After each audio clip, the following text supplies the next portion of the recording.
You know how some carriers give you so little for your older busted phone you just end up living with it? I don't think so. Verizon lets you trade in your broken phone for a shiny new one. You break it, we upgrade it. You dunk it, doggy bone it. Slam it, wham it, strawberry jam it. We upgrade it. Get a 5G phone on us with select plans. Every customer, current, new, or business. Because everyone deserves better. And with plans starting at just $35, better costs less than you think.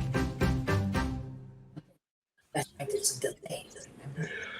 Today is Wednesday, November 24th, 2021. Coming up on the special edition of Roland Martin Unfiltered on the Black Star Network, the three white racists who lynched Ahmaud Arbery, all found guilty today in Georgia. We will hear from one of the family's attorneys, Lee Merritt. We'll also talk with Transformative Justice Coalition. They've been there day one standing with this family, plus our expert legal panel. Folks, it is time to bring the funk on Roland Martin Unfiltered on the Black Star Network. Let's go.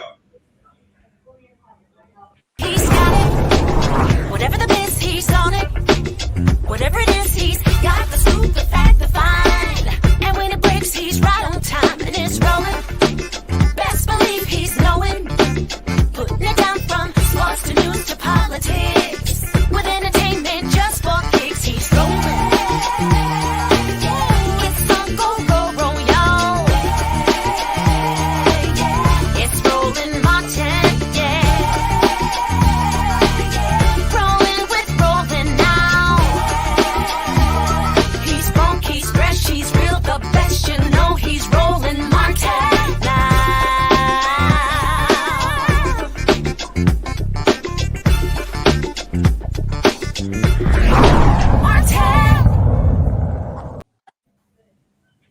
Guilty, guilty, guilty, guilty every single time. The judge in the case of the three white men on trial for lynching Ahmaud Arbery said guilty. It was applause ringing out all across the country as justice for Ahmaud absolutely took place today in Glenn County, Georgia. Again, where those three men are going to spend the rest of their lives in prison. Don't forget, they're also facing a federal hate crimes trial in early 2022. We're going to have a full breakdown on the show. We're going to play you a little bit later the actual reading of those charges, of the jury's decision by the judge. But a couple of my guests, they're going to be on the way to the airport. They've been there on the grounds. I want to get right to them. Let's go to Daryl Jones, who is the chair of the Transformative Justice Coalition. Barbara Anwar, she's the president of the Transformative Justice Coalition. Glad to have both of you. Daryl and Barbara, y'all have been on the ground there, standing with this family. Y'all have been leading these protests every single Thursday.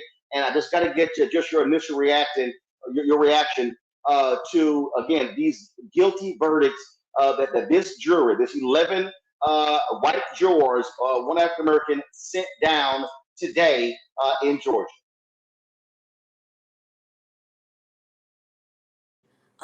Especially for the Ahmaud Arbery family. Just think about what those parents have gone through, what those uncles, aunts, cousins, all the relatives have gone through for over a year, almost 2 years of suffering. So I am so delighted that there's finally peace, as they actually said, that now they feel that Ahmaud can actually rest in peace. But I also want to really thank, Reverend Jesse Jackson, thank, Reverend Bishop Barber, and thank, all those activists, right, Daryl, who just came from all over. But it is a symbol, this case is, that if you really fight hard, which is what this family did, they never stopped, Roland. They never stopped fighting, even when they were told lies by the prosecutor.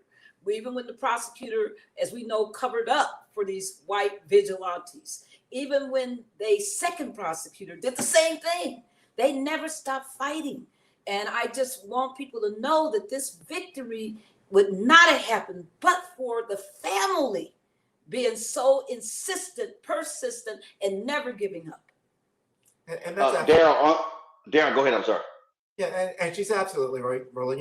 One of the big things we know that has come from this case is that this was a family that was not even going to attend the trial. They didn't think there was any reason for them to attend the trial because they were going to do what they wanted to have done anyway.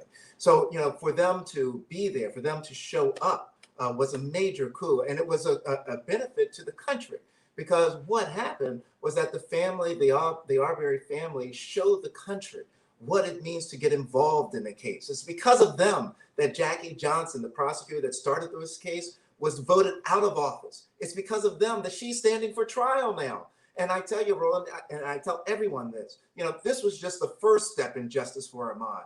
We still have that federal hate crimes trial to go, and we have the prosecution of Jackie Johnson to go before total justice is received in this case. And the Transformative Justice Coalition will be there for every trial, including the sentencing of the McMichaels and Bryan. The point that you made there, I think, is critically important, and that is it took a whole lot to get to this point. Had the system just ran by itself, there would have never been a trial. There would never been an indictment. And so it was the protest. It was the call to action. Remember, Breonna Taylor came first. Then it was this case here that bubbled to the national. And then the release of that videotape by the attorney of one of the men convicted. They thought that release was going to exonerate him, but it was the release of that video that actually caused the Georgia Brewer investigation to get involved. And so that's really what we're also seeing. Well, I think what we're seeing is an awakening of the Brunswick community, especially the Black community. I mean, there is a difference. When we first came here, the first march we did on October the 17th, we had some people from Brunswick, but it was mainly, the people, the activists, the 100 activists that we brought in to, really drum up support for the family. But now the Arbery family have become these incredible organizers, and they are now leading those marches. And today we actually watched the community lead the march. And it was just beautiful because that's what you want. I mean, every community has to be empowered to seek and to fight for justice. So what I also, want people to really understand is that for those 74 days that it took them to prosecute, you got to understand that Marcus Arbery William Arbery, Gary Arbery, Ruby Arbery, they went down there to that courthouse, to the prosecutor's office almost every single day. They never, ever gave up. They never took, okey doke or anything else for an answer. And they threw that prosecutor out of office by the write-in campaign. Yeah, and Barbara's absolutely right, Roland, that, it was the Arbery family that really served as the catalyst behind all of this, because at any point in time, and Ahmaud Cooper Jones and Marcus Arbery are just amazing. They were just, their gracefulness in court, everything that it took for them to stand and to sit and to pay attention to what was going on. They, along with Ben Crump and Lee Merritt, they were just phenomenal with regards to their commitment, their dedication. When they saw us out marching in the street, Marcus led the marches. His brothers were there with them. His sisters were there with them. And the thing that people really need to remember or know that they may not know, that in Brunswick is the poorest jurisdiction in the state of Georgia, the poorest. So jobs are scarce. So for people to get involved and to come out, was to risk their employment, to risk their financial resources that they had. So, it was significant for the family to come together, to encourage the community to come out. And, we really look forward to seeing where the community goes from here and watching it continue to build. And I tell you this, and I say this constantly, this is what we saw the defense attorneys doing, all this nastiness, trying to kick the Transformative Justice Coalition out of the court, off the courthouse grounds, trying to kick the Black pastors out of the courtroom, trying to remove Wanda Cooper Jones from the courtroom for weeping because of her son being killed. This is what they did when the lights were on and the nation was watching. We can only imagine the cases that have come here where there has not been that attention and what has been going on in those courtrooms. But we're going to find out, because we're going to be holding hearings here in Brunswick with regards to Jacqueline Johnson and everything that's been happening in this county. Absolutely. Well, look, I know y'all have been there on the ground doing the tireless work. You've got a plane to catch, so we don't want to hold you up. We certainly appreciate both of you joining us. Congratulations. Give our best to the Arbery family. And again, a nation has stood with them throughout this whole ordeal. And as you said, it's not over. And so the fight for justice continues. That's right. Thank you. Thank you. Thank you for your coverage, because it took the Black media. Remember, Kevin Goff actually filed a motion against the Black media, saying the Black media was intimidating jurors. I mean, just unbelievable. So it took your presence also. So thank you so much. All right. We surely appreciate it, Barbara Online. Darryl, thanks a lot. Folks, this was the moment today when all eyes were fixated on this particular moment when the judge read the jury's decision in this case. All right, I'm going to go ahead and address each one of these verdict forms separately. The first verdict form I have is the State of Georgia versus Travis McMichael. Mr. McMichael, please stand. Verdict is as follows. In the Superior Court of Glenn County, State of Georgia, the State of Georgia versus Travis McMichael, case number CR 000433. Jury verdict form. Count 1, malice murder. We, the jury, find the defendant, Travis McMichael, guilty. I'm going to ask that whoever just made an outburst be removed from the court, please.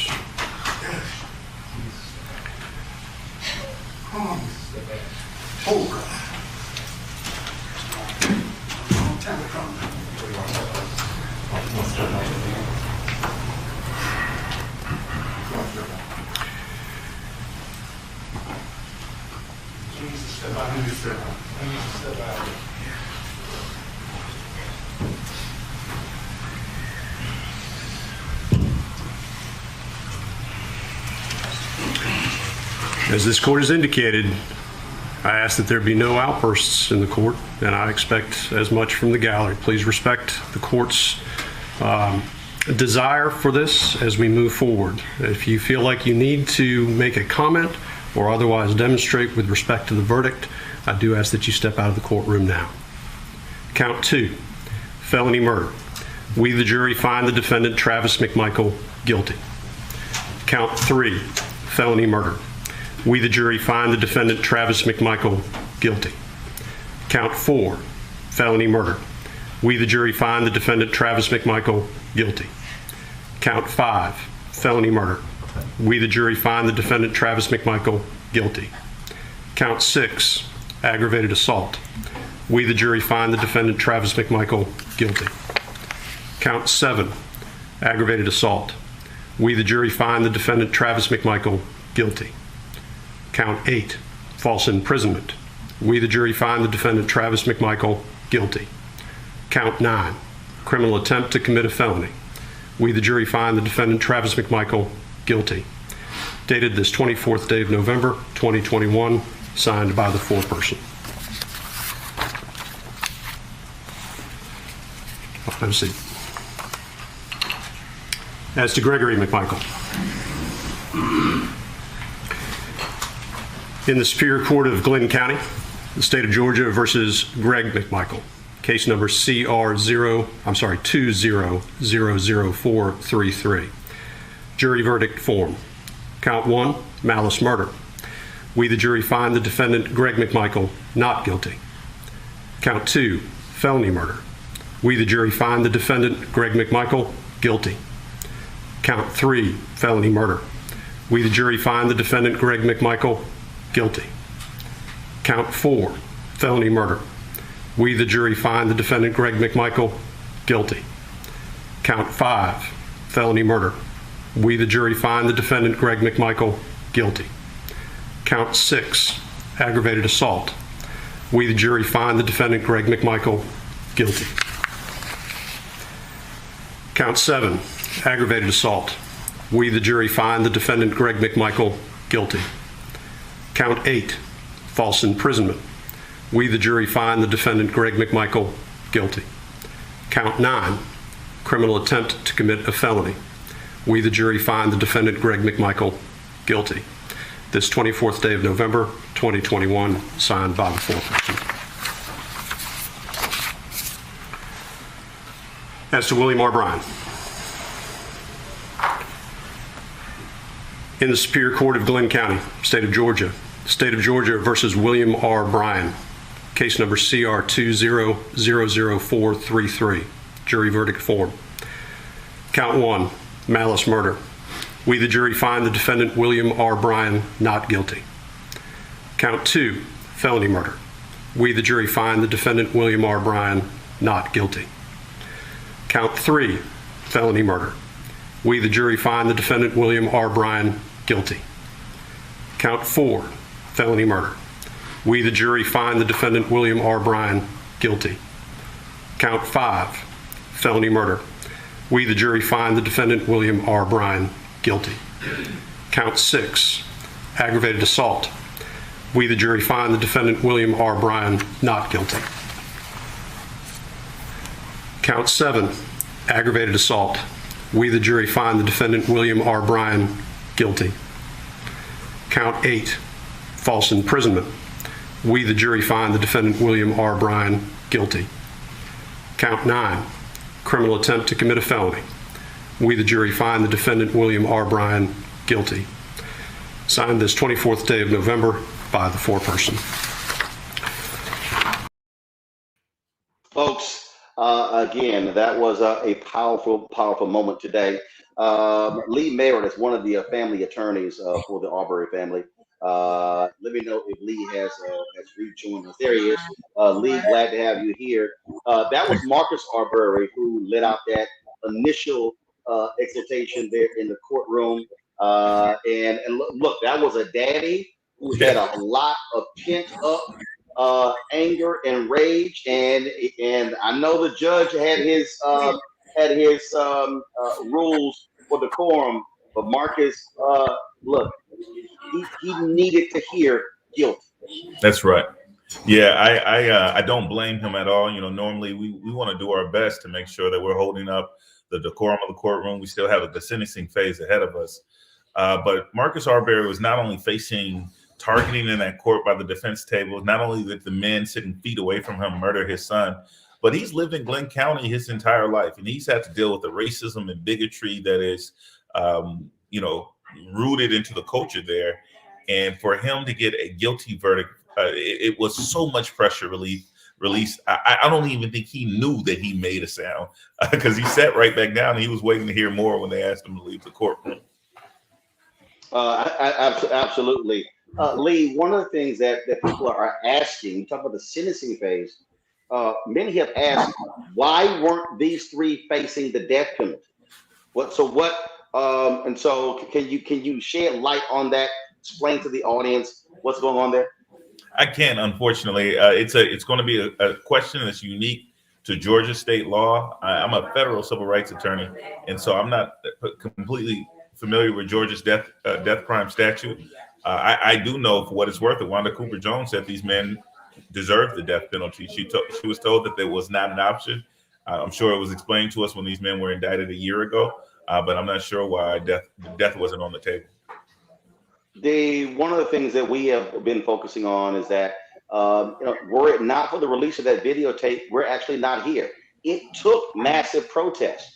You had one DA who frankly tried to help these men. Then you had a second DA who pretty much wrote up a document offering a full-throated defense and telling cops not to arrest them.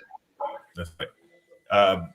This case exposed, when we talk about institutional racism, this was it. This was men who committed a heinous crime who should have been held accountable, but because of white privilege, because of blue privilege, because of nepotism that existed, they were able to avoid accountability for over 2 months. And yeah, without the release of the video, that at that point they had become so emboldened that they were bragging about that video. They were sharing it in their circles, and somebody came up with the genius idea to share it with a public radio station. And we're grateful for that dumbass mistake, because that got us here today. Well, look, it certainly has been a very difficult moment here. For the audience, has a date been set when they're going to be sentenced? The court has not set a date. They're going to be checking their schedule. The next date that we have on our calendar is December 20th, which is the first appearance in federal court in Savannah, Georgia, for these men who are now facing hate crime charges as well. And also, and just again, people are asking, they were taken into custody after at the end of the courtroom today, correct? Yeah, to the praise of the Georgia Bureau of Investigations, the GBI, these men have been in custody since it took 74 days for them to be arrested, but they have not seen a free day since they were arrested back in 2020. Got it. And they remain in custody. All right. Lee Merritt, we certainly appreciate it, man. Thank you so very much. I know you got a plane to catch as well, so thanks for joining us. Thank you, brother. Talk to you soon. All right, folks. Got to go to break. We come back. Our expert legal panel will break down this entire case. It was a whole lot that went on here, even get us to this point. And so we look forward to having their expert analysis. That is next, right here on Roland Martin Unfiltered on the Black Star Network.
Betty is saving big holiday shopping at Amazon. So now, she's free to become Bear Hug Betty.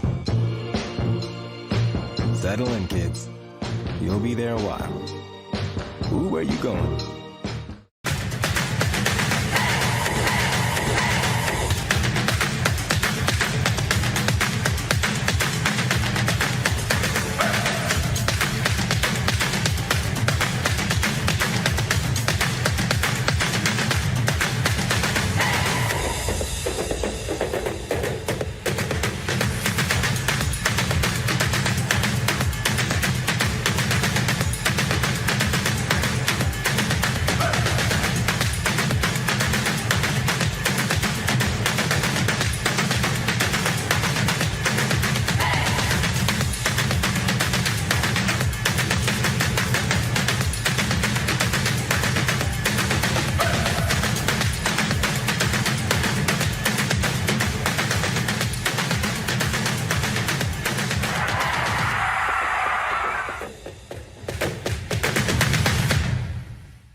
All right, folks, welcome back to Roland Martin Unfiltered right here on the Black Star Network. Let's go right to our stellar legal panel. Joining me today, attorney Scott Bolden, attorney Monique Presley, also attorney Robert James. Glad to have all three of you here.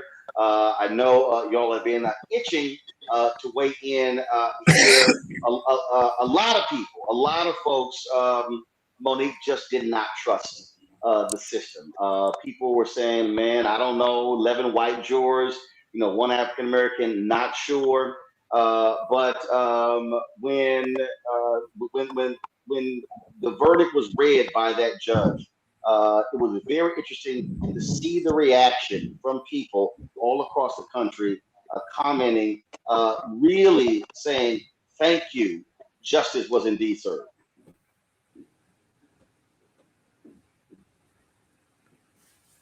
You're muted. Mute. Monique, you're muted.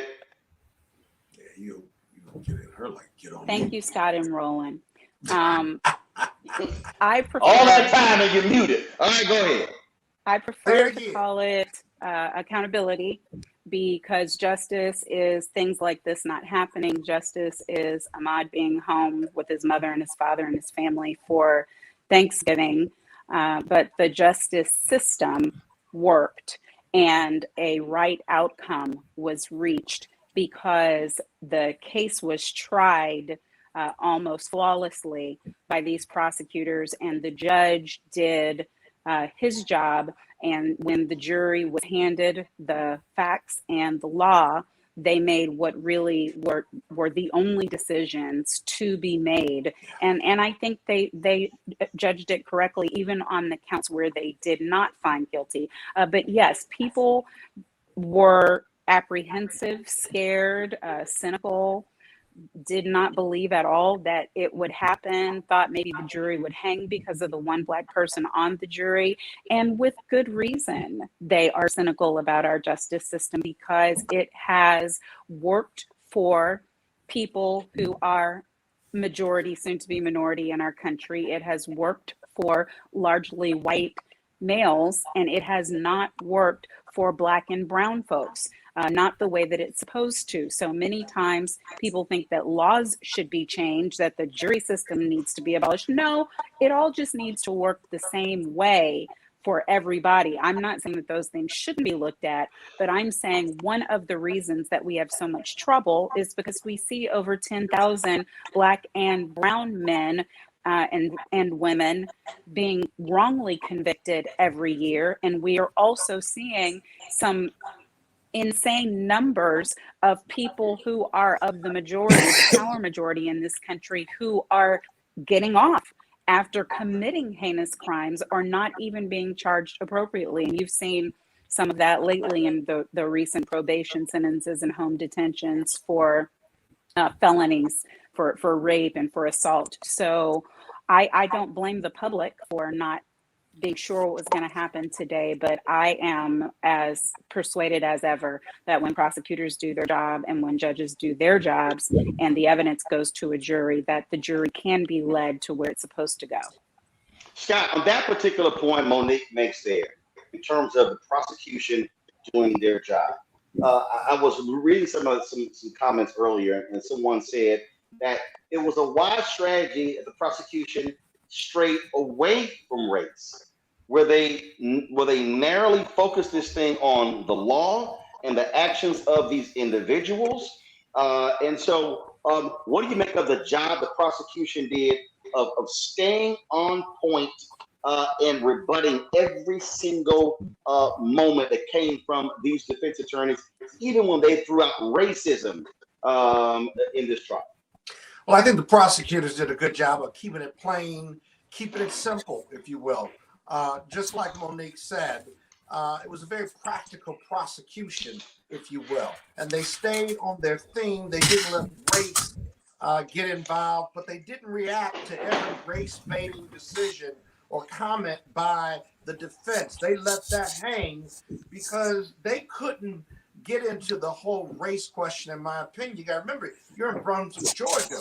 White people are still uncomfortable with the race question in the courtroom and outside of the courtroom. Now, if this was a race baiting case or this was a bias case like the federal case will be, no question, you got to sort through that. But there was no need here. If you juxtapose this prosecution team and this case with how the case in Rittenhouse was handled, it was like night and day. The judge was very professional. The prosecutors kept it simple. There was no flash or dash with them. They knew what they had to do. They laid out the law. They laid out the facts to support the law, and they didn't make it complicated. They did not sway from the facts. And then what they did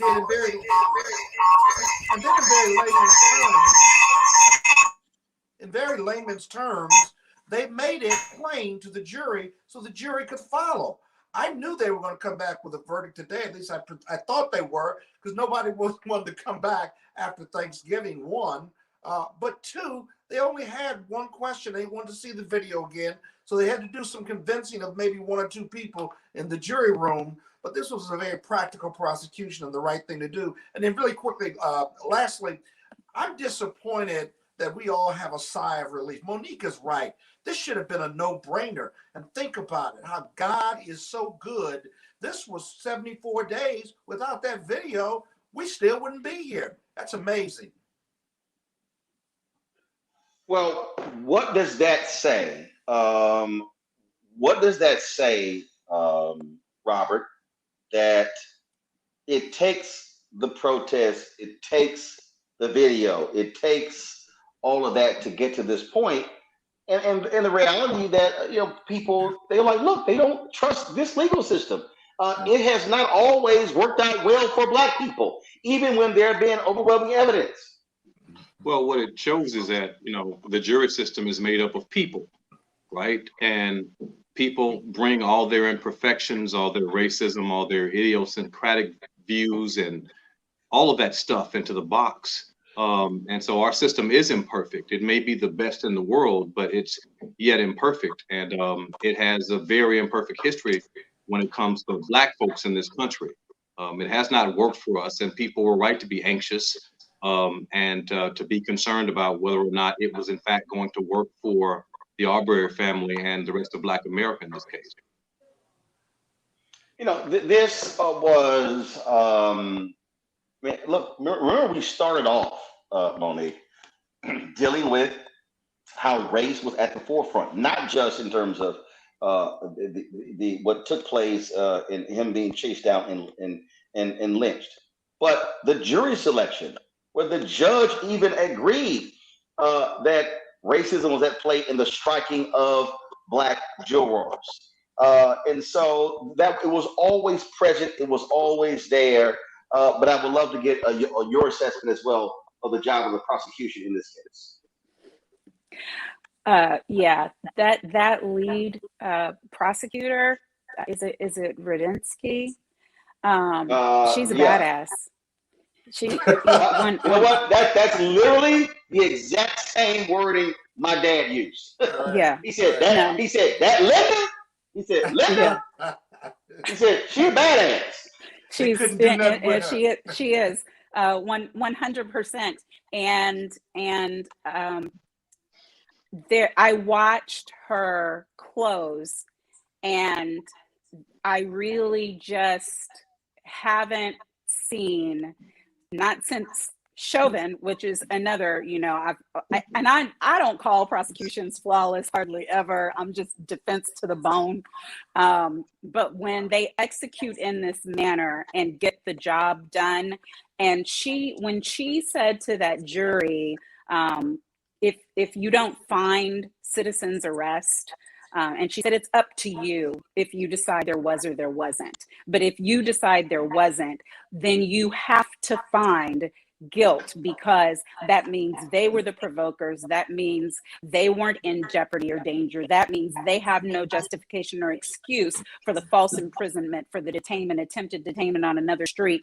And so that made it to me very easy for the jury to do the job they needed to do. And throughout, all three of them did their job well. But to piggyback on what Scott said about the way they didn't allow the racism to be the thing that sent them down the rabbit hole, and they didn't pick it up like their own shiny carrot and wave it around, because the job of the prosecutor or any lawyer is to know your jury.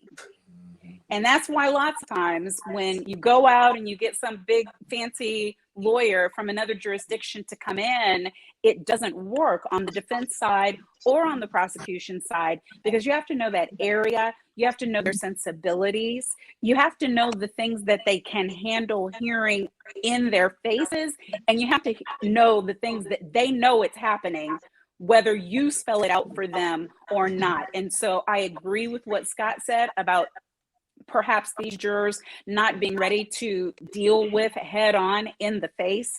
These, who knows who they were? They might be some critical race theory is the devil jurors. They might be some, if he had been committing crime, he deserved what came to him jurors. They might have been some never talked to a black person until I had to deal with this one black person for the past 2 weeks jurors. We don't know.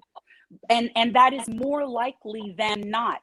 And so for a prosecutor to say, but here are these facts, and here is this law, and no matter what you think about those other things, this is what we are expecting you to apply. And so they did that, and it was a huge juxtaposition to the defense attorneys who were, forget about dog whistles, they were standing on their heads, they were standing on top of tables, they may as well have just said nigger, nigger, nigger, nigger, nigger, and said he deserved to die, because that is what, in essence, their defense was all about. It was, yeah, they might have done something wrong, but it was a black guy.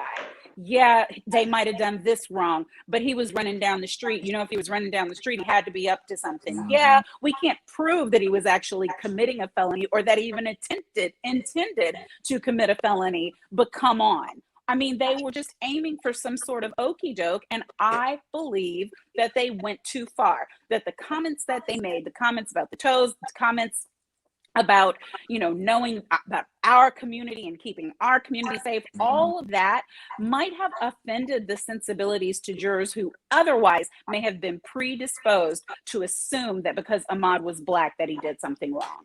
Yeah, see, Roland, here's the beautiful thing. Actually, Scott, hold on 1 second. Hold on 1 second. I'm gonna go to commercial break. We're gonna come back. I want you to make that point. When we come back, we're also gonna hear from the Arbery family when they commented after the jury reached their verdict. Folks, you're watching the special edition of Roland Martin Unfiltered. We were not supposed to be live today. I gave the staff off, but of course, when this verdict came down, we made that decision, and so we improvised today. So that's why we're here. You're watching Roland Martin Unfiltered right here on the Black Star.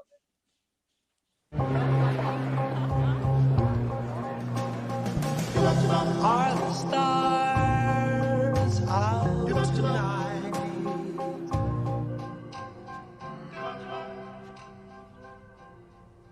Alexa, play our favorite song again. Okay.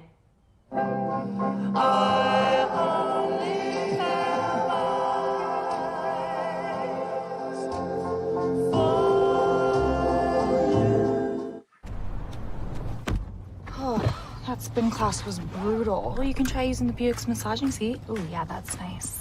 Can I use Apple CarPlay to put some music on? Sure. It's wireless. Pick something we all like. Okay, hold on. What's your Buick's Wi-Fi password? Buick Envision 2021. Oh, you should pick something stronger. That's really predictable. That's a really tight spot. Don't worry. I used to hate parallel parking. Me too. Hey. Really outdid yourself. Yes, we did. The all-new Buick Envision, an SUV built around you, all of you. Once upon a time, there lived a princess with really long hair who was waiting for a prince to come save her.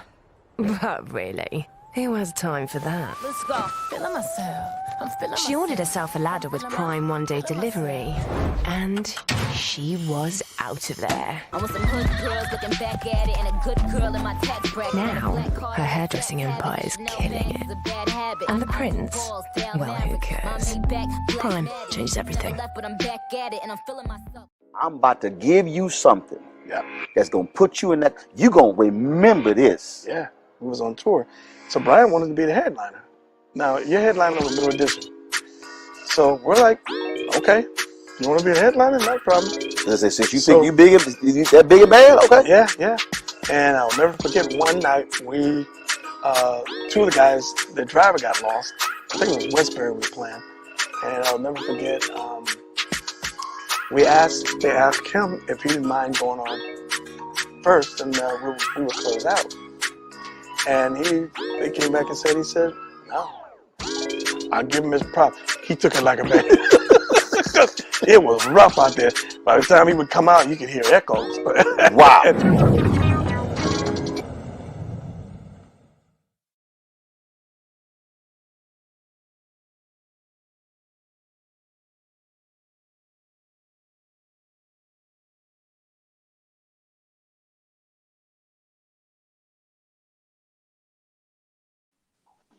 All right, folks, welcome back to Roland Martin Unfiltered here on the Black Star Network. We're talking about the jury's verdict in the case of the 3 white racists on trial for the lynching of Ahmaud Arbery. They were found guilty today. This is the Arbery family. This is what they had to say after court today. I want to give all glory to God. Yes. Because that's who made all this possible. Yes, it is. Number 2, I want to thank his mama.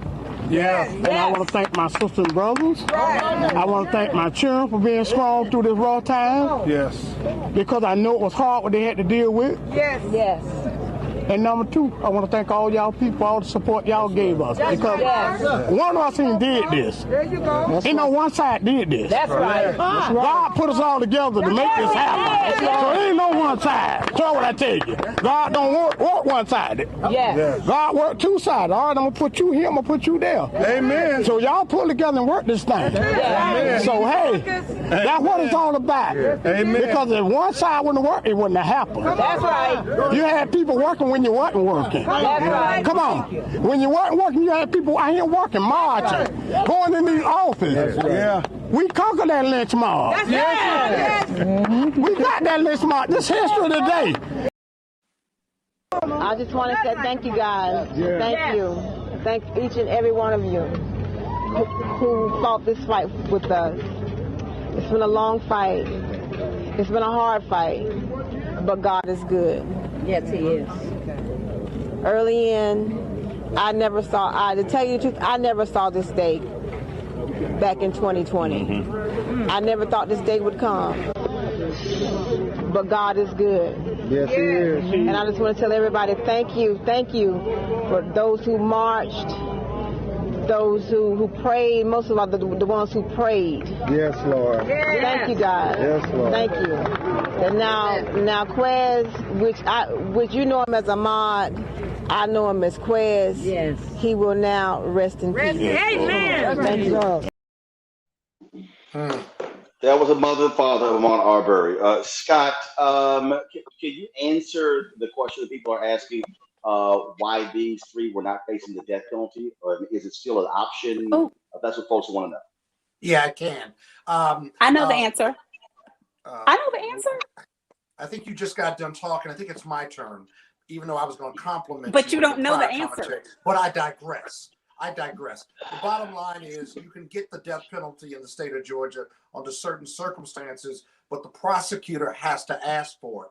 In this case, the prosecution has not asked for it, and that would be something they would have to ask for early on before we tried the case. I've never seen them ask for it after a conviction, but that's fundamentally why. The other hold on. Monique, is that correct? Yes, he's right. Is that correct? Are you second guessing me? Are you kidding me? Robert, go ahead and weigh in. Well, look, I was a prosecutor for 17 years, and I was an elected DA in one of Georgia's largest jurisdictions. To get the death penalty in Georgia, there's certain things that you have to do to qualify for. It's not just for murdering somebody, and this was sure enough murder. But it needs to be, during the course of an armed robbery. There needs to be torture, mutilation, retaliation when you kill a judicial official or a police officer. There are a number of factors, and I don't believe, in all honesty, that that it qualifies for the death penalty under Georgia law, just being a murder during the course of them chasing him down. Like, it was horrible. It does not. It was shocking, but I do not believe it qualifies, and I don't think it was an option to the prosecutor in this case. Okay. All right, Scott, you can go ahead and finish your next legal point. You know, you've insulted me a lot over the years, but Scott, first of all, I have a former Georgia DA. Seriously. The question you asked me, you don't ask me and then say, is that correct? No. Because see, I want to know if you even knew the answer. So therefore, we're going to give the proper answer without other legal analysts. So please go forward with your point. What I was going to say to my sister Monique, the beauty of this case and the beauty of her comment about the defense raising the race question probably made the jury uncomfortable.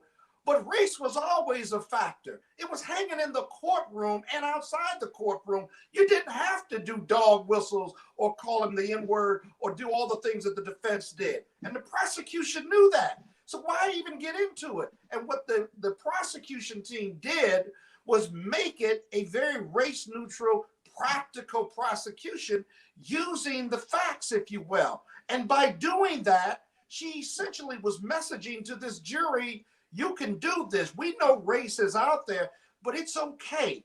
Here's the pathway to conviction where you can do it in the name of blind justice, not because you're going to be judged later on the race question, because we're not putting race in this. This is murder. It'll be murder now, murder in the future, and murder in the past. And it's okay for you to come back with that verdict, despite the racial tensions that are hanging in this courtroom. The thing here, Robert, that I found to be quite interesting is that obviously the defense, I think the defense realized we ain't got no defense. And they tried to hit race at every turn, all of the motions they were filing. And even the judge remained very even keeled. And I remember when he was complaining about the pastor showing up, and the judge kind of like, well, you caused it, you know. And so it was as if they were trying to, at any turn, man, let me just press one racial button in one of these white jurors, because all they needed was one juror to say not guilty. Yeah. Well, I think they went too far, right? You're correct in that they didn't have a defense. All right. So they had to. I always knew that they were going to put the victim, you know, on trial in this case. That's what you see in cases like this. You put the victim on trial and you try to make the case, you know, about the victim's character. And a lot of that was limited. If you recall, there were what we call motions in limine, or motions pre-trial, to stop a lot of that. And it was successful because they tried to do even more. But ultimately, as a defense lawyer, you have to be careful about going too far and angering or pissing a jury off. You know, like, look, this jury, it didn't look like us, right? There was only one black person, one African-American on the jury, but even white folks don't want to feel like they're, you know, that they're making race-based decisions. And look, we can't discount the fact that everyone on that jury, they knew the eyes of the world was watching them, that, you know, for posterity's sake, you know, they would be judged, and their grandchildren's children would know about the decisions that they made. So how do you want to be remembered as a juror in this case? How do you want your community to be seen when you have an obvious murder, you know? And so, you know, I think the defense lawyers went too far. The comments about the, you know, the dirty toenails and all of that stuff.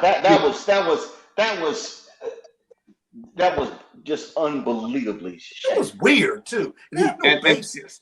You know, and you know, to be that, you know, unbelievably personal in a jury trial about someone that has lost his life, and think that even right-thinking white folks aren't going to be offended, it's just bad strategy, and I wouldn't have done it. It was so horrible. It was so horrible that I went back, since I wasn't able to see every part of the testimony.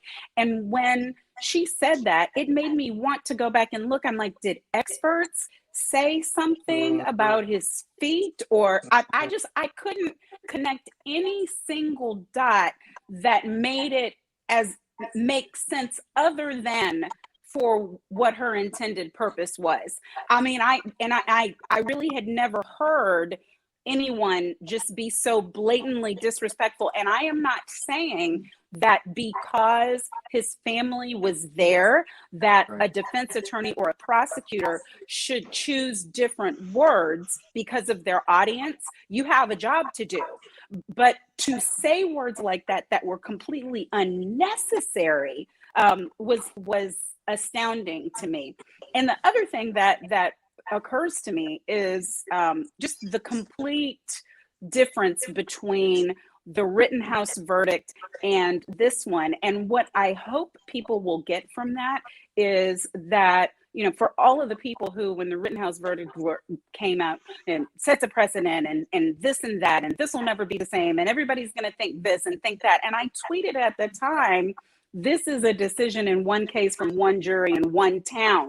Do not think that this means that every other case is going to be like this, or that every other area and territory is going to be like this. And I am thankful for a jury in the Deep South that, with people who were not majority of color, coming back with this decision, because it is the exact opposite kind of trial with a very similar type fact pattern. So I think we should make no assumptions whatsoever. I don't think we should assume about white jurors that they can't hear facts, apply law, and come up with the right decision. I don't think we should assume about Black jurors that they will do that, because I've had recently, on the crisis management side, some clients to see verdicts come back that didn't make any sense on paper, and it was Black folks on the jury who didn't even hang the jury. So humanity is humanity, and people come to it with their own predispositions. They come to it with the entirety of their life experiences.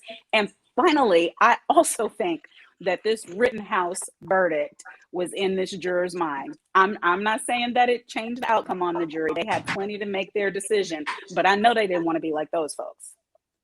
Absolutely. Absolutely. So hold tight 1 second. When we come back, President Joe Biden, Vice President Kamala Harris, they weigh in on this verdict as well. And I've got to ask each one of you, because I really want to focus on this. Again, those two white DAs who tried their best not to see this move forward, what should happen? One has already been charged. What about the other one? I want to get your thoughts on that when we come back right here, as we provide post-analysis of the verdict in the case of the three white racists found guilty today for the murder, the lynching of Ahmaud Arbery. You're watching Roland Martin Unfiltered on the Black Show.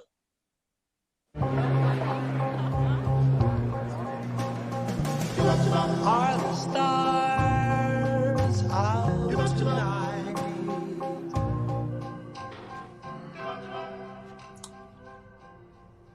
Alexa, play our favorite song again. Okay. I only have eyes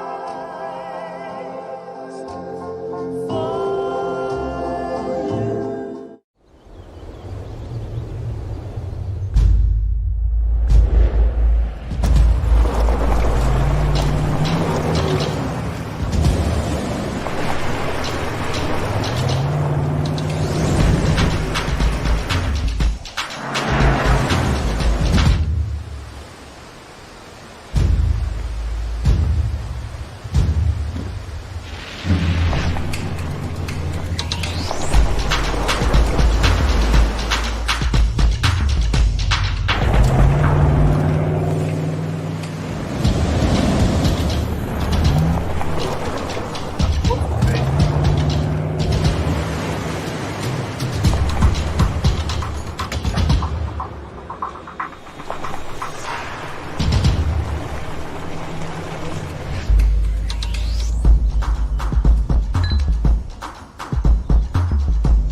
Maureen is saving big holiday shopping at Amazon, so now she's free to become Maureen, the merrier. Food is her love language, and she really loves her grandson. Like, really loves. What's up? What's up? I'm Dr. Ricky Dillard, the choir master. Hey, yo, Peace World. What's going on? It's the Love King of R&B, Raheem Devon, and you're watching Roland Martin Unfiltered.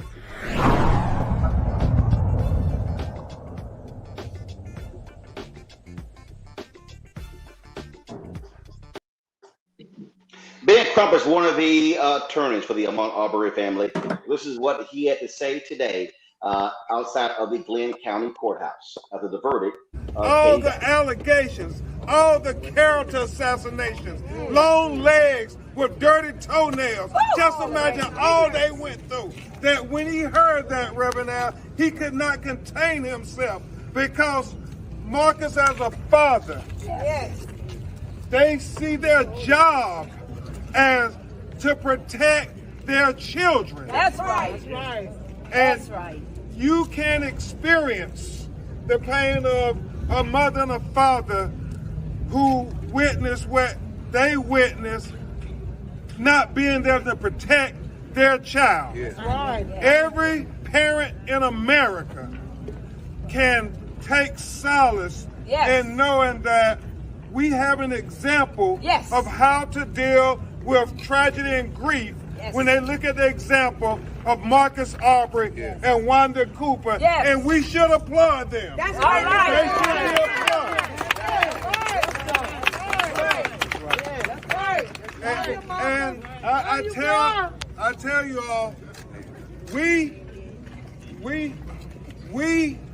together did this. We all together, black, white, activists, faith members, lawyers, prosecutors. We did this together. We said, America, we will make us better than what we saw in that video. That's right. And I would be remiss if we didn't acknowledge, even though we are clapping and we are cheering and we applaud, Wanda and Marcus still are devastated because they're missing Ahmaud. That's right. That's right. That's right. Devastated. That's right. And so even though this is not a celebration, it is a reflection to acknowledge that the spirit of Ahmaud defeated the lynch mob. The spirit of Ahmaud defeated the lynch mob. The spirit of Ahmaud defeated the lynch mob. A statement that President Joe Biden released today. Ahmaud Arbery's killing, witnessed by the world on video, is a devastating reminder of how far we have to go in the fight for racial justice in this country. Mr. Arbery should be here today, celebrating the holidays with his mother, Wanda Cooper Jones, and his father, Marcus Arbery. Nothing can bring Mr. Arbery back to his family and to his community, but the verdict ensures that those who committed this horrible crime will be punished. While the guilty verdicts reflect our justice system doing its job, that alone is not enough. Instead, we must recommit ourselves to building a future of unity and shared strength, where no one fears violence because of the color of their skin. My administration will continue to do the hard work to ensure that equal justice under law is not just a phrase emblazoned in stone above the Supreme Court, but a reality for all Americans. Vice President Kamala Harris, today the jury rendered its verdicts and the 3 defendants were found guilty of murdering Ahmaud Arbery. Still, we feel the weight of grief. Ahmaud Arbery should be alive, and nothing can take away the pain that his mother, Wanda Cooper Jones, his father, Marcus Arbery, and the entire Arbery family and community feel today. I share in that pain.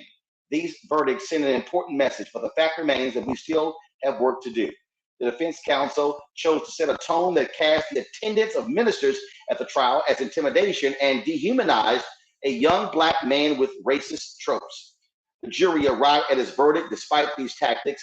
Ahmaud Arbery was a son, he was a brother, he was a friend, his life had meaning. We will not forget him, we honor him best by continuing to fight for justice. That there was Vice President Kamala Harris. Robert, I want to go to you here because there were actions of 2 white prosecutors before this thing became a national story, and it was their actions that actually allowed these individuals to walk free for the longest.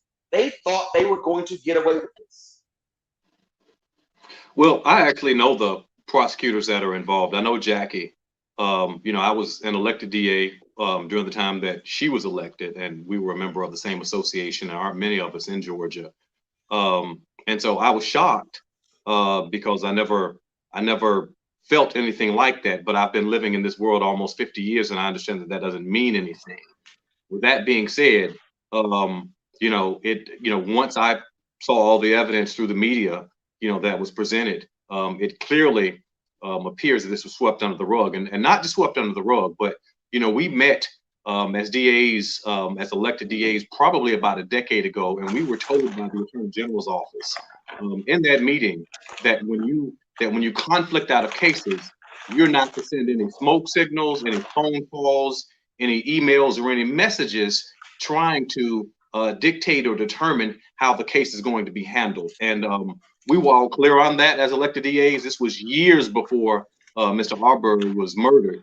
And so, her her conflicting out of the case, her directing the police department not to arrest these individuals was wrong and horrible, number one. But then number two, her trying to dictate how the case was handled was also inappropriate based on how all of us as elected DAs in this state have been proceeding and operating for almost a decade now.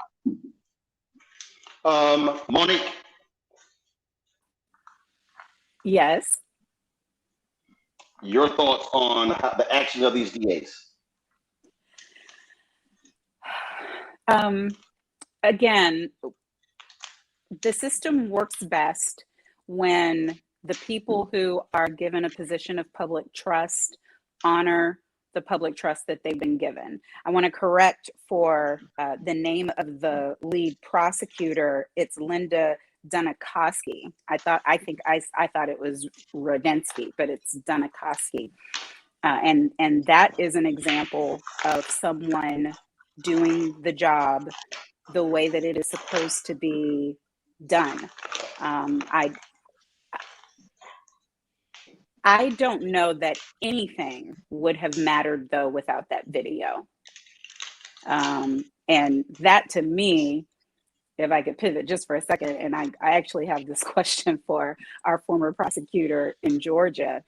To me, that was one of two times that Roddie Bryan's lawyers failed him. The other time that I don't understand at all is why he was even in this trial with those McMichael defendants. Do you have any idea about that?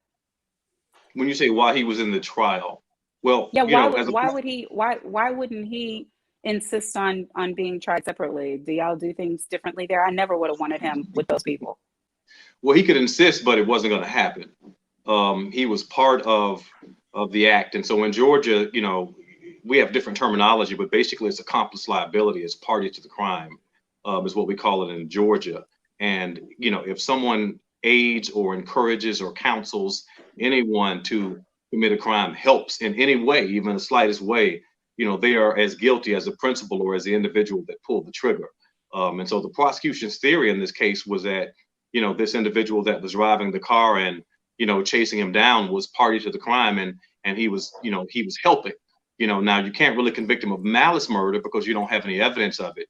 But if he's assisting or helping or encouraging in the felony that actually led to the murder, then he's party to the crime of what we call felony murder in Georgia. And that's why they included him, because it tells the whole story.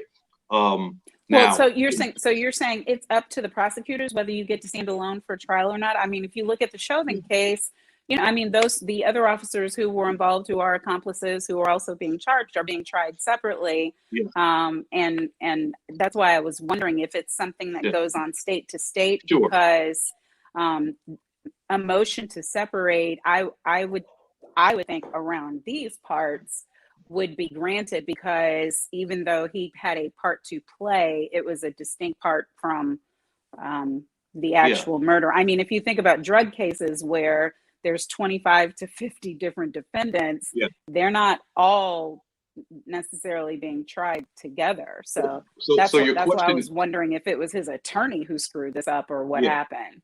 So your question is one for the defense and not the prosecution. As a prosecutor, you're going to want to indict him and have him included. As a defense lawyer, you're going to make a decision strategically whether or not you actually want your guy sitting at the table with these folks, or you're going to make a move to sever or to separate, as you call it. There was no motion to sever. I don't know why. But I'm not aware of any motion to sever. I mean, I would have wanted my guy as a defense, and I do some criminal defense now. I would have wanted my guy, particularly if he's the least culpable of the three, i.e. the guy that just drove the car and shot the video. I'd want him as far away from these other two as possible. Why his lawyers didn't do that, I don't know. Why his lawyers didn't do that, why he didn't have a plea and sing like a canary and be a witness to this trial instead of a defendant in this trial. It's a whole lot of questions I had about him. Well, I'll be honest with you. I think it probably was along the lines of, hey, they thought with McMichael being a former worker in the DA's office, sort of a former law enforcement, hey, that's going to work out for us. Guess what? They roll the dice, crapped out. Now he's going to be spending a long time in prison. And this is the piece. This is the last question for both of you. Robert, I want to start with you. They still got to deal with the federal hate crime. Yeah, that's a problem, because all of those ugly words, right, that we heard about at the beginning of this prosecution, all those things, that we're talking N-word, the Confederate flag bumper sticker, all of that stuff, that's going to be in the federal trial. All of that is going to be in the federal trial. It's going to be the center of the federal trial. And you're not going to look, this is a relatively small area of Georgia, from Brunswick over to Savannah. You're talking about an hour and a half drive. It's the same region. And so, these folks that they pull from the federal jury over in Savannah in the federal courthouse will already know that these fellas have been convicted of murder. All right. And so, so it's going to be, a slippery, a tall hill, a tall mountain to climb for his defense lawyers to get him acquitted, when all of that stuff comes out that we've all been hearing on the media about what they've said and what they've done. Monique, final comment. Right, absolutely. But I mean, I am glad that it's happening, but I don't think it's going to matter from what I read. It's the judge doesn't have to give parole with the sentences on the murder. And even if he gives parole, it's a minimum of 30 years before they're eligible for parole. And all of the felony murders will run concurrently, but then there's still the assault and the imprisonment, and those are like 0 to 10, 0 to 20. I do not expect any of these men to see the outside of prison in their lifetimes, whether they are convicted in the federal cases or not. And you know what? Here's a lesson. Mind your own damn business. Yep. That's one of them for sure. Mind your damn business. Stop making assumptions. And you know what? This is the last part here for y'all. So today I was flying to Houston, and a couple of things happened. I get to the gate, and I got my Texas A&M sweatshirt on the pants, and the United guy, he immediately goes, "Hey, were you playing football at Texas A&M with Michael Spears at LSU?" I looked at him like, "What are you talking about?" And he keeps going. I said, "Man, I ain't never played football in my life. No." And he didn't even ask me that. He just went right there. So then I got on the plane with my niece, and we were walking on. So we're walking on the plane, and the flight attendant goes, "You got to check that bag. There's no room." And I went, "In first class?" Oh yeah, no, there's room in first class. I said, "Well, I'm in first class." And so I posted that on my social media. And there was some people who hit me, Robert and Monique, and they were like, "Man, you should let that thing just slide off your back." I said, "No, because that's how these things start for us. It's assumptions. When they see us, I said, they see, oh, he had to play. He could not have gone to Texas A&M unless he played football. Oh, they can't be sitting in first class. Now, they can't be driving that nice car. They can't live in that house. Oh, they can't do this. What happened here? He had to have been stealing something. Oh, he was creeping around. Oh, he ran away. It is the assumptions that lead to Black people dying. And I dare say to anybody Black, we must challenge assumptions, because when they are making judgments about who we are and they don't even know us, they haven't even talked to us, they don't even know our background, that little small little assumption that people say you should just ignore ends up being, in the case of Ahmaud Arbery, dead because somebody assumed that he was a thief and he was walking around stealing something. That is something that we can never let just escape and ignore, Robert. Never. Those assumptions. No, look, I agree 100%. You know, we as a Black man in this country, you know, I've had to deal with it, you know, at every level of my existence, from a young child all the way up to being in law enforcement, you know, driving through areas with a gun and a badge and being the chief law enforcement officer, and people assuming until they recognized my face that I did not belong where I was. And, you know, when you mix assumptions with someone exercising law enforcement duties, you know, it can become lethal, because you assume someone is doing something, you know, that they're not actually doing. You assume Mr. Arbery is a thief when all he's doing is exercising and looking at homes, and as I've read, because he's interested in being an electrician one day, and there's absolutely no evidence. And so because of that assumption, you know, that's based on race, I might add, you know, you end up killing this young man, you know. And so, you know, look, we have an obligation as human beings, as African American people, to educate and to correct those assumptions, because they can turn deadly. Monique?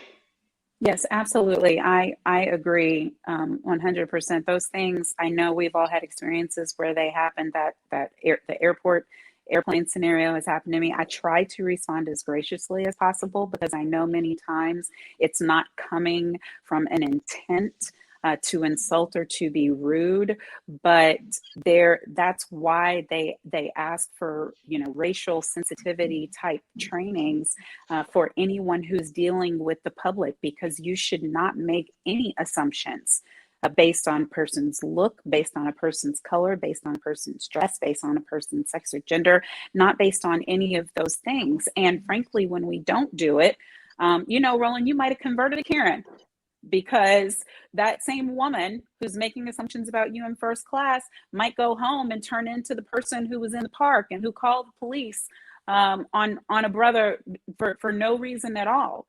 So we don't know what type of conduct we may be able to correct by stepping in and doing our small part, not to agitate or to make a fight, but just to subtly push against that narrative or that assumption. So yes, I think that is one way that we all can do our small part to push humanity forward.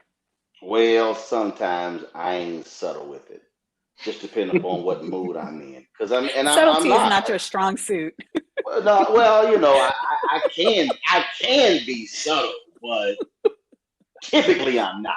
But the thing is, and people thought I was joking. I'm like, no. I said the reality is Ahmaud Arbery is dead because there were a tragic line of assumptions. They assumed that he was stealing. When they testified, yeah, no, we didn't see anything. They assumed that he had a gun. Never showed a gun. They assumed, and this entire deal. Then they came out and said, oh, we had a rash of burglaries, smash and grabs in the area. The prosecutor said there were 4 in all of 2019. So where's the rash? Well, that is the deal. Roland, he could have committed every one of them. I mean, that is the thing I know people don't want to look at, because the only way that we get out of these things is if we turn our brothers, as I always say, into spotless, blameless lambs. The McMichaels would have been dead wrong to do what they did even if every one of those robberies, without them knowing it, had been committed by Ahmaud. I don't believe that they were, but it wouldn't have mattered. It wouldn't have fit under citizen's arrest because they didn't know that he did anything that day. They didn't witness him doing anything that day. They had no reason to be able to, just based on what they saw, stop him that day. And it had been such a long time prior to that there was no justification for them to use it as an excuse, even if they had known that he had done something, and they hadn't. So it really didn't matter that all he was doing that day was running. We didn't need to know his intent in being inside that house to understand that they violated the law. They took the law into their own hands wrongfully, and that is why Ahmaud died that day, and it should not occur. Well, Robert, unfortunately, we actually have to be clean and spotless because I dare say this: if Ahmaud did steal something, if Ahmaud was carrying something, this verdict may have gone another way.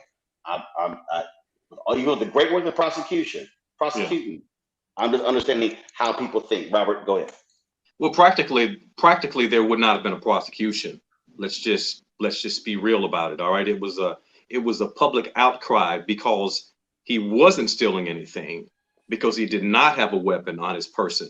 That really motivated the authorities to take a deeper look. And when we pulled back the covers, that's when we saw all the ugly stuff that had been going on, and the prosecutors were removed, and people were indicted and all this other stuff. But if he had not been spotless, we wouldn't be having this conversation. He'd just be another black man in a neighborhood where he wasn't supposed to be, doing something that he wasn't supposed to do. And we wouldn't have this cold clinical approach to the law, which is, did they have probable cause to detain him or arrest him, and what did they know at the time? That never would have come into play. Now in a perfect world, it should, right? But, in the imperfect world of prosecution, jury selection, and closing arguments, it just doesn't work that way. Absolutely. All right, Robert, Monique, I appreciate it. Scott had to go a little bit early. I appreciate all three of you joining us. Let me thank Lee. Let me thank Barbara. Let me thank Daryl for joining us as well. Again, folks, we were not supposed to be live today, but because of the verdict that came down, that's why we are live. So we thank all of you for joining us as well. First of all, the big numbers today. Thank you so much for everybody watching. Got a great treat coming up for you next, folks. What's going to happen is we're going to stop this live stream. We're going to start the new one. We're launching a new show, one of 8 shows that we're launching on Roland on Black Star Network. This is called Rolling with Roland, a one-on-one, 1-hour interview show. I'm kicking this thing off with singer Johnny Gill. Folks may not realize that Johnny was far successful before he became a New Edition, and we talked about that. We talked about some things that he would love to do, and I can't wait for you to hear the end of the interview where I hooked him up with one of the greatest gospel singers out there. I ain't gonna tell y'all who it is. Y'all gotta watch the interview. So it's a fantastic interview. We want y'all to enjoy it.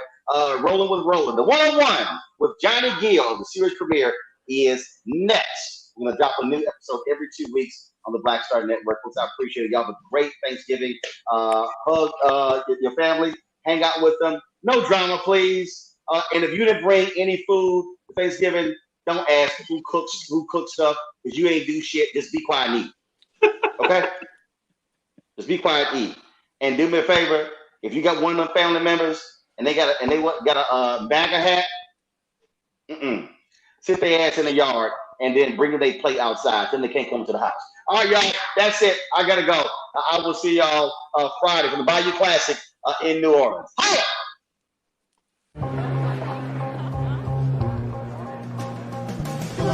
Are the stars out tonight?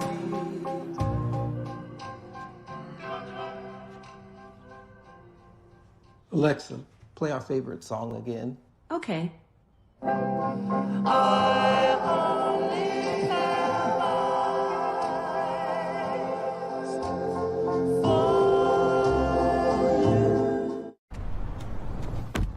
Oh, that spin class was brutal. Well, you can try using the Buick's massaging seat. Ooh, yeah, that's nice. Can I use Apple CarPlay to put some music on? Sure, it's wireless. Pick something we all like. Okay, hold on. What's your Buick's Wi-Fi password? Buick Envision 2021. Oh, you should pick something stronger. That's really predictable. That's a really tight spot. Don't worry, I used to hate parallel parking. Me too. Hey. Really outdid yourself. Yes, we did. The all-new Buick Envision, an SUV built around you. All of you. Once upon a time, there lived a princess with really long hair who was waiting for a prince to come save her. But really, who has time for that? Let's go. Feeling myself. I'm feeling She ordered herself a ladder with Prime one-day delivery, and she was out of there. I want some hood girls looking back at it and a good girl in my tax bracket. Now, her hairdressing empire is killing it. And the prince? Well, who cares? Prime changes everything.